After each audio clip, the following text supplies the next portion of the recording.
आजको दिनमा चाहिँ हामीले सबै बत्ती जडान गरेर चाहिँ सकिसकेका छौँ हैन र त्यसमा पनि हाम्रो 5वटै पोलको एमिङ जति कामको पनि सकिसकेछ।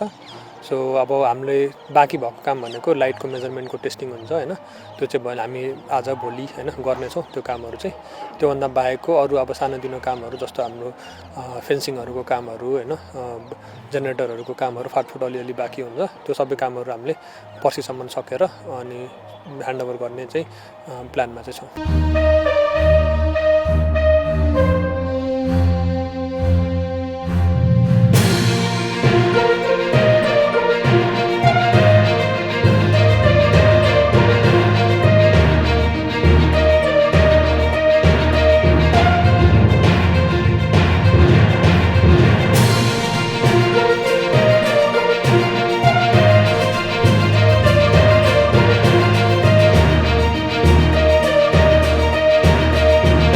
लाइटको काम अलमोस्ट 6वटै पोलमा लाइट सबै लगाइसकेको छ। अब टेस्टिङको चरणमा छ। त्यसो हुँदाखेरि चाहिँ आज बेलुका या भोलिसम्म चाहिँ उहाँहरूले फाइनल गर्नुहुन्छ। हामी देखिराखेको छौँ हैन टेस्टिङ भइराखेको छ। त्यसो हुँदा भोलिसम्म चाहिँ यो सबै पूर्ण रूपमा चाहिँ कम्प्लिट हुन्छ जस्तो लाग्छ।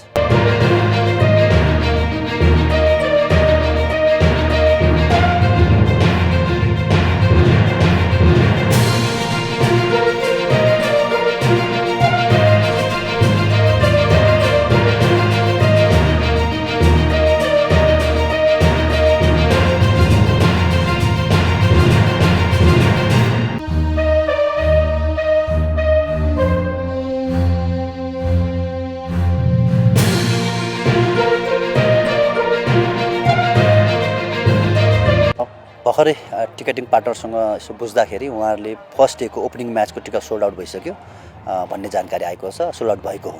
यो हाम्रो यो सेकेन्ड एडिसनको जुन हाम्रो प्याराफिटहरू छ त्यसको सिटिङ प्लानिङको बारेमा मलाई अलिकति बताइदिनु न। सिटिङ प्लानिङ एकदम महत्त्वपूर्ण छ किनभने हामीसँग करिबन हामीले लगभग 10,000 क्यापासिटीको सिट हो।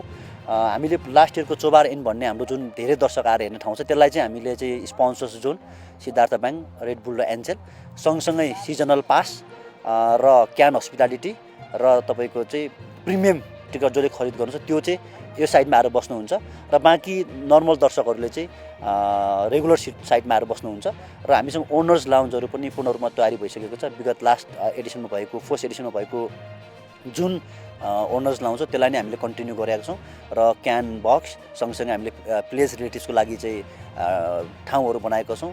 अब प्लेज डगआउट त्यहीँ नै रहनेछ पुरानै ठाउँमा र मिडिया चाहिँ प्लेज डगआउटको माथि रहनेछ र त्यही अनुसार नै क्यानले चाहिँ सिट प्लानिङहरू गरिराखेको छ।